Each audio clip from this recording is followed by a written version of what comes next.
We're now in the final leg of the discussion of the Benard-Marangoni instability. Let me first summarize what we have done so far. The geometry of the problem is shown on your screen in the non-dimensional variables x, y, z. We have a vertical extent going from z equal to 0 to 1, and we derived the linearized equations for two quantities, which is the temperature perturbation and the velocity perturbation, the vertical velocity component w. Then we assume the normal mode form of these equations, and after taking the normal mode form, we were able to derive two ordinary differential equations, ODEs. That's equation 16.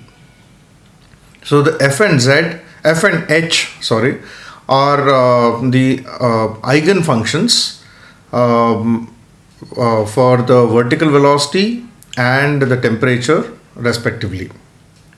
Then we derived the boundary conditions as well. At z equal to 0, we have the usual no slip and the no penetration condition, and the bottom wall is supposed to be isothermal, so we also got h equal to 0. And at z equals 1, we obtained another condition for f, that is f equal to 0. And with this condition for f, we now have three conditions for the function f. 2 at z equal to 0, at 1 at z equal to 1. The equation for f is a fourth order differential equation, so therefore we need one more condition on f. We also got another condition on h, that is equation 19, and this condition was obtained by assuming thermal equilibrium between the conduction that's happening in the through the fluid very close to the interface, just below the interface, to the convection that's happening in the air above. Now it's important to note that the temperature on the interface is not necessarily fixed at T0, meaning the temperature at the interface just below the fluid at the interface can be different from the value T0 above. Okay, this equation involves a new non-dimensional number called the Nusselt number. We will examine the different limits of the Nusselt number later in the lecture. We now have to derive one more condition at the interface, that's the tangential stress condition. And this is an important condition because this involves the Marangoni stress term. Note that this is a Marangoni driven instability, so this term is expected to become crucial for the analysis. So in the last lecture, we already wrote down the shear stress balance at the interface. Now the shear stress balance involves the surface gradient operator. The surface gradient operator, I will do it on the side here. The surface gradient operator can be defined in terms of the regular gradient del minus n hat of n dot del. And remember that my n is nothing but, it's a flat interface, so it's just the vertical unit vector, n dot del, and therefore essentially becomes Ez dot the del operator. The del operator is nothing but del by del x of Ex plus del by del y of Ey plus del by del z of Ez, and this simply gives me del by del z, that is n dot del, right? So now we also need to connect the surface tension to temperature. We will say surface tension gamma will be gamma naught minus 1 minus delta T minus T naught, and therefore del S of gamma is nothing but minus gamma naught delta del S of T, right? Therefore del S of T, del S of capital T essentially becomes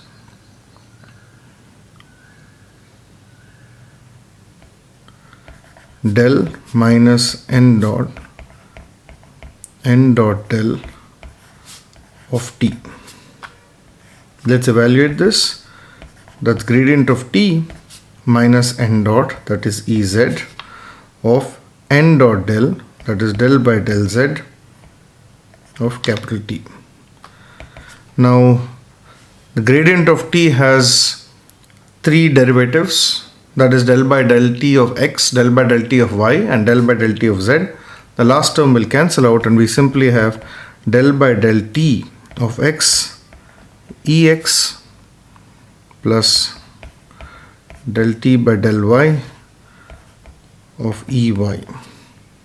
So that basically goes into my expression here, and this essentially becomes minus gamma naught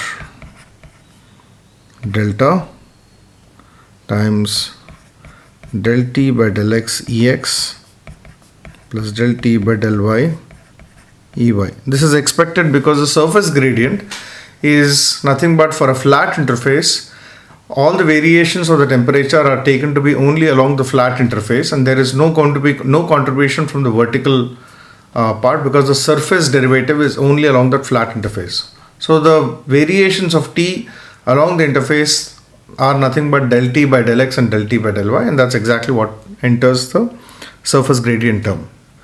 So now we have del S of gamma in terms of temperature derivatives. Okay. So we should also remember that this tau that we have here, this is the tensor tau xx, tau xy, tau xz, tau yx, tau yy, tau yz, tau zx, tau zy, and tau zz.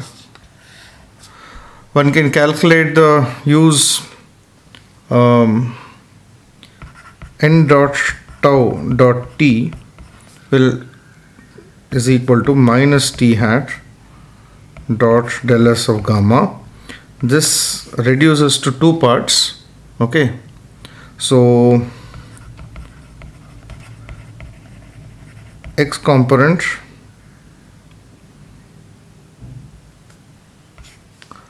will be tau xz. These are all dimensional. Will be mu del u by del z, and this term is basically tau xz and same as tau zx. This term essentially becomes minus gamma naught delta del t by del x. Again, remember these are all dimensional, and the y component essentially is tau yz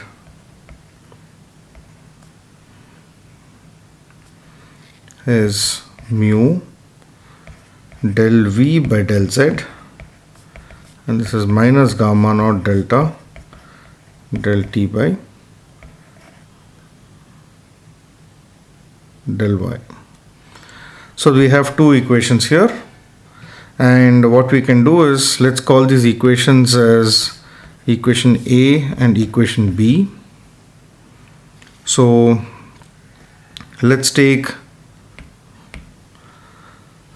del by del x of equation A, and then we add it to del by del y of equation B. Okay, if we do this, what do we get?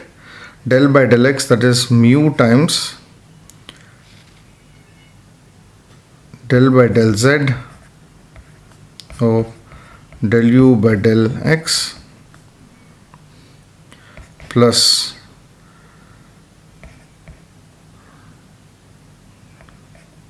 del v by del y. That's the left hand side.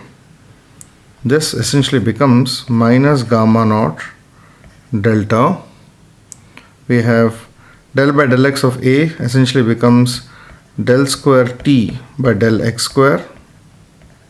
These are all dimensional quantities, plus del square t by del y square. Okay, this is what we have. So we can further simplify this and say that this quantity here is nothing but minus del W by del Z, right?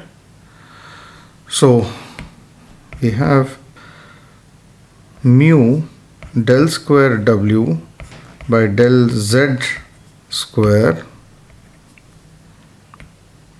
is equal to gamma naught delta del 1 square of T tilde. Recall that del 1 square is nothing but del square by del x square plus del square by del y square operator. So this is important result. Let's call this equation C. Now this equation C is at Z is equal to D. Okay. Now we will further say that omega tilde is nothing but epsilon omega hat, and we also had T tilde will be T1 minus theta, T1 minus T naught. That's using the definition of theta. If we do this, now we have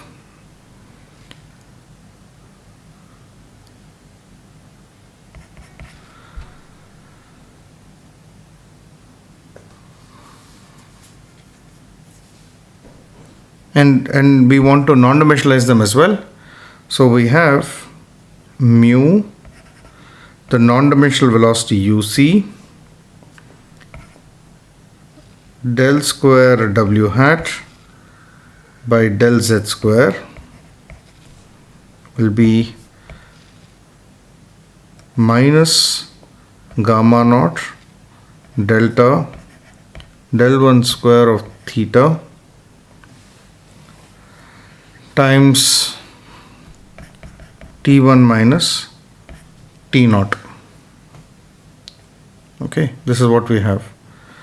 Now this theta is a non-dimensional theta. We have the minus sign because we have T hat. T tilde will be T1 minus theta of delta T. So that minus sign therefore comes in. And we can use the expression for theta. Theta will be theta bar plus epsilon theta hat. We therefore have this is Z plus epsilon theta hat, and therefore del 1 square of theta is simply epsilon del 1 square of theta hat. And we also have the expressions for W hat. W hat will be nothing but f of z e power I alpha xx plus alpha yy plus, now they are considering marginal case, so no plus sigma t, and well, it doesn't matter, we can put that in because this boundary condition is independent of whether we are considering the neutral case or not. And theta hat, we took it as h of z e power I alpha xx plus alpha yy plus sigma t. Note that we had written this in terms of whether it's theta inverted hat or theta theta upside down hat or the regular hat. It does not really matter at this point for this particular case. So I'm not making a big distinction about it. And what we now have is left hand, we want to substitute this, and UC will be nu naught by D. If we substitute everything together, what we have is mu D square F by dz square will be gamma naught delta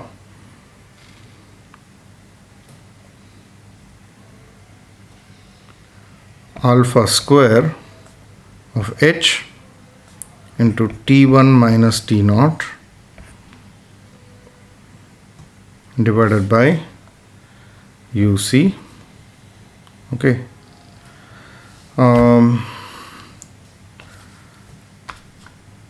And if we substitute the expression for UC, then we have d square f of z equal to 1 will be alpha square Marangoni h of z equal to 1.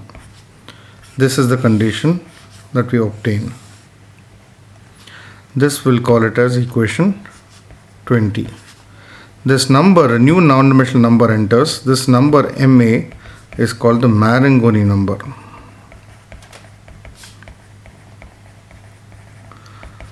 Okay. So I want all of you to try and work out the algebra yourself and make sure that all the expressions are correct. This Marangoni number comes out to be gamma naught delta T1 minus T0 times D divided by mu naught gamma naught omega naught. Okay. Mu naught nu naught, or in other words it will become rho naught gamma naught delta D into T1 minus T0 divided by mu naught square. So this Marangoni number depends on the temperature difference and all the other material properties and the geometric property D. And also note that the Marangoni number contains the quantity delta. Delta is nothing but it tells us the sensitivity of the surface tension to temperature. So delta will have units of surface tension to temperature. Now this is the final expression that we have, and I just realized that we have used h for the eigenfunction h for the eigenfunction for theta, but we have also used h when we defined the Nusselt number. So please note that this h here, the heat transfer coefficient should be, maybe we should have called it something else. Let's call it as this is from convection, so we'll call it as HC. Okay, so I should have made it clear that these two h's are not the same. One is the eigenfunction, the other is the heat transfer coefficient. So let's now summarize the equations.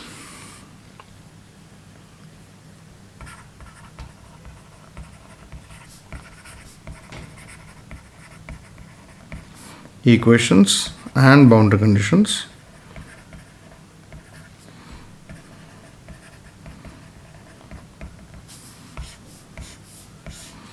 So we'll start with the equations that we first wrote down. Equation 16.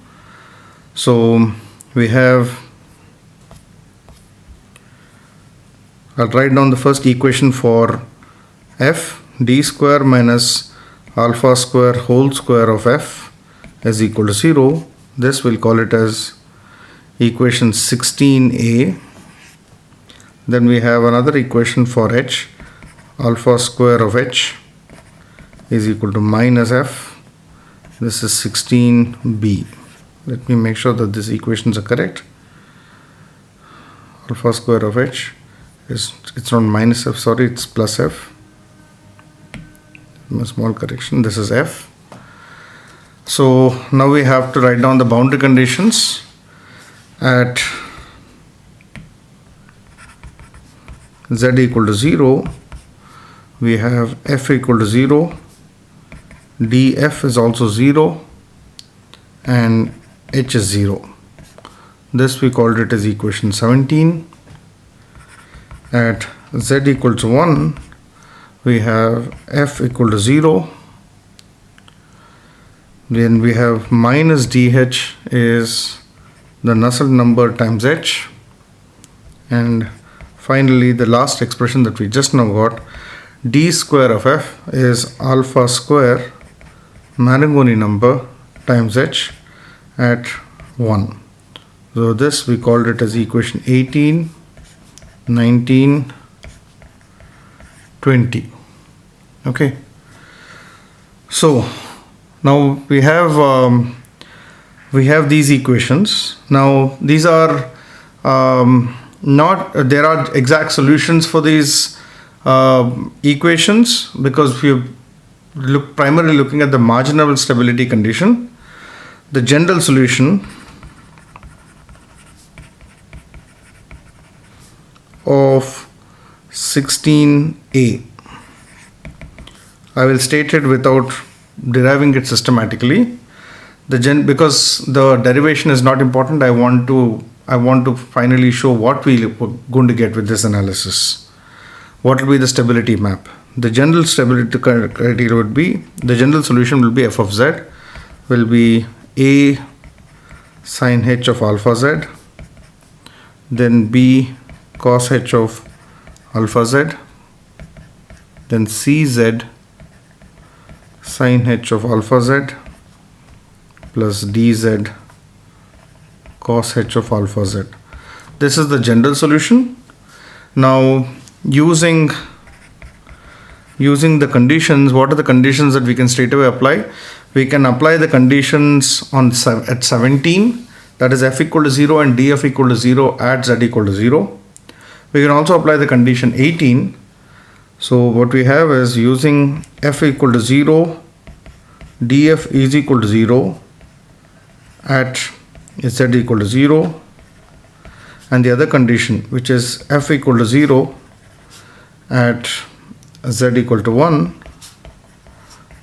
we can evaluate three of the constants. In this case, we'll evaluate b, c and d in terms of a, and therefore what we get is, we get f of z will be slightly cumbersome expression, sin h of alpha z plus alpha cos h of alpha minus sin h of alpha divided by sin h of alpha multiplied by z sin h of alpha z minus alpha z cos h of alpha z. So we'll call this equation 21. Now we can substitute this f of z into 16b to obtain h of z. We will also employ the conditions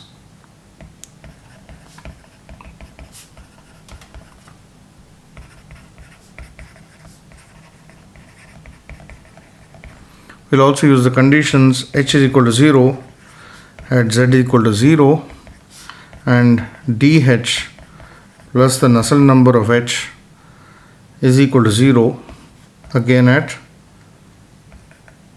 z equal to 1. What do we get? We get h of z will be a times c1z cos alpha z. This would be cos h of alpha z plus c2z square cos h of alpha z minus 1 by 4 z square sin h of alpha z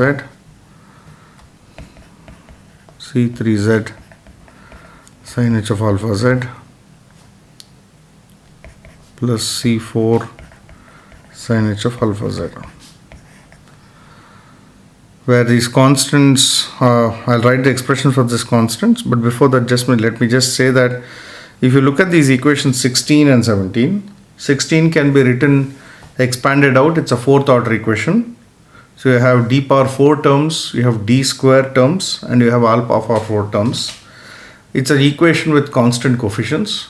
You can assume exponential solutions, and when you assume exponential solutions, e power alpha x and alpha z and e power minus alpha or e power lambda z, then you will get basically sine hyperbolics and cos hyperbolics as the solutions, and also you'll get z sine hyperbolic and z cos hyperbolic.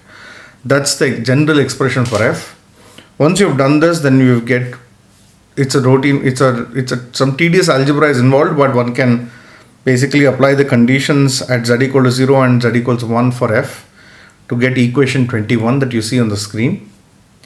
And the equation for h is a bit more tedious, because now you have to solve for an inhomogeneous equation, differential equation for h, and we can use variation of parameters or method of undetermined coefficients to evaluate this expression. It's a bit tedious, but it is still possible. Now this expression for h involves 4 constants. We'll write down the expressions for 4 constants, where constant C1 will be 4 by 3 alpha, constant C2 will be alpha cos alpha minus sin h of alpha divided by 4 alpha sin h of alpha. C3 will be h of alpha divided by 4 alpha square sin h of alpha,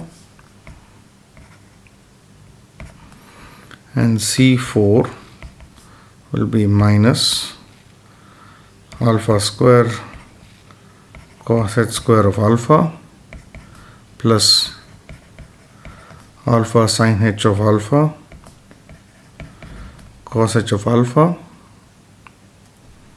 plus sin h square of alpha divided by alpha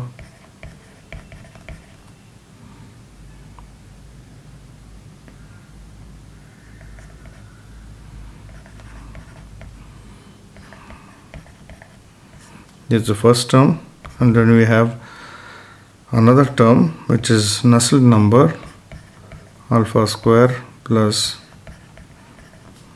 sin h of alpha cos h of alpha sin h square of alpha whole divided by the same thing in the denominator.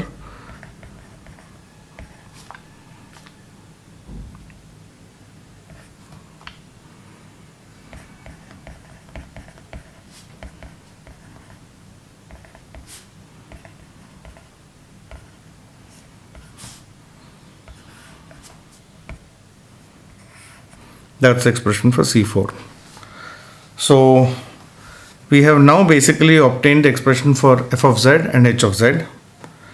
We still have not used one condition. What condition is that? We still have not used equation 20. That's the condition for the tangential stress condition at the interface. So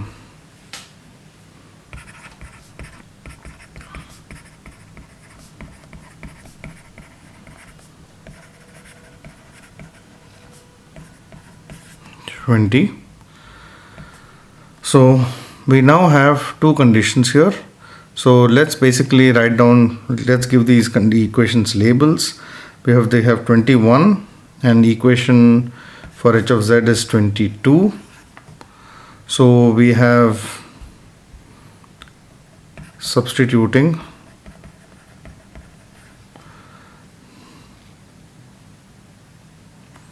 (21) and 22 into equation 18, and after some tedious algebra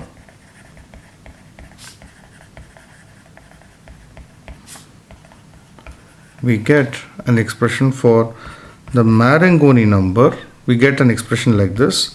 The Marangoni number is on the left hand side. This becomes 8 alpha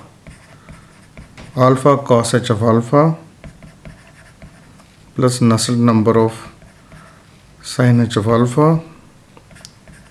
alpha minus sin h of alpha times cos h of alpha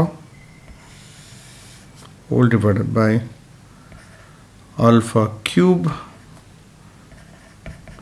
cos h of alpha minus sin h cube of alpha. This basically is the expression for the Marangoni number at the interface. Just remember, this is it with the assumption that on the neutral curve the principle of exchange of stability is valid, which means that on the neutral curve we anyway don't have any growing or decaying solutions, but we are also not having any oscillatory solutions. So this equation, we'll call it as equation 23. This is equation 23. So what we have managed to now do is to come up with a relationship between the Marangoni number, and on the right hand side we have Nusselt number and alpha. So we can now construct a kind of a stability map. We could have a stability map as follows. We could say I'm imposing a wave of a certain wave number or wavelength, and what we're imposing is on the x-axis, and we want to find out what is the, we want to plot a Marangoni number on the y-axis and ask what is the shape of this curve. Now this expression, that is equation 23, gives me the shape of this curve. Okay, what is the shape of this curve? It tells us for every alpha there is a corresponding Marangoni number, and if you are above that Marangoni number for that particular alpha, then you have an instability. Again, remember what was the definition of the Marangoni number? The definition of the Marangoni number, you can see here, I will highlight it here. The definition of the Marangoni number involves temperature gradients. So it involves the temperature gradients or temperature difference across the wall. So I can easily make the flow unstable by simply raising the temperature of the lower fluid. I can also change the Marangoni number by choosing a fluid which has a higher delta, which means that higher delta would mean that surface tension would change a lot more easily with temperature. Small temperature variations are enough to create appreciable changes in the surface tension value. And these changes in surface tension, what it does is it creates Marangoni stresses at the interface and drives a convection. It drives a instability. So if you are below such a curve, then you are in the stable region, and if you are above such a curve, you are in the unstable region. Now note that this particular curve that we have plotted is for one particular value of the Nusselt number. The Nusselt number Nu is some constant that you take. So the approach, one way to make a plot like this is to fix the Nusselt number and choose a value of alpha and find out what is the corresponding Marangoni number. Okay, and then obtain a curve. So you can vary the alpha and then determine Marangoni number for every value of Nusselt number. So you can actually have different values of Nusselt numbers will have different curves. So typically you can expect that the Nusselt number remember is the ratio of convective to conductive heat transfer. It was HL by K. HD by K, sorry. So this is H is here the convective term. Okay. Now if you look at this expression here, expression 19, that's very important to understand. You can look at various limits. Now let's quickly look at this. Expression 19 essentially is minus DH is Nusselt number of H. So if Nusselt number goes to 0, meaning if there is no convection to the top, then essentially it means that del dH by dZ is 0. This is an adiabatic condition. condition at the interface. And no heat is getting lost to the surrounding, and therefore, because no heat is getting lost to the surrounding, what you have is the temperature. You should expect that it's much more easy to generate temperature perturbations at the interface, and because heat is not getting lost to the surroundings, and as a result, what you will end up getting is more Marangoni stress. So this curve that you see here that I'm plotting in the stability chart, you should expect that this curve, the lowest curve will happen for Nusselt number is equal to 0. If on the other hand, if we take Nusselt number going off to infinity, then this would be H is equal to 0. H is equal to 0 is an isothermal condition. Isothermal condition means at the interface, because you can clearly see when Nusselt number goes to infinity, then 1 by Nusselt number goes to 0, you can divide throughout by Nusselt number and you get H equal to 0. H equal to 0 means no perturbations, no temperature fluctuations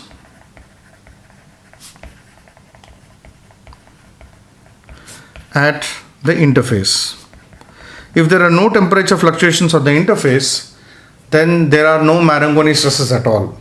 So what we should now expect is that the stability, you can get a series of stability curves like this, or maybe I'll just make a fresh plot. We should get in the stability map, what we have Marangoni number, and this is Marangoni. Remember, this is Marangoni for sigma equal to 0 and alpha. We can get a series of curves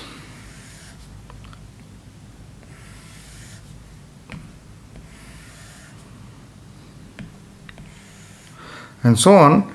So this lowest curve that is possible, the most unstable curve, you would expect it to occur for Nusselt number equal to 0, and this would be the direction of increasing Nusselt. Okay. So as Nusselt number goes off to infinity, then the entire region in this stability chart, that is for all values of Marangoni number and all values of wavelengths, the flow is completely stable. Okay. Now what I will show you two results. One is an experimental result that was reproduced in our lab, in my lab. And the other is the actual stability chart that we can obtain numerically. Okay. Now here's an actual calculation directly obtained from that equation that we showed above.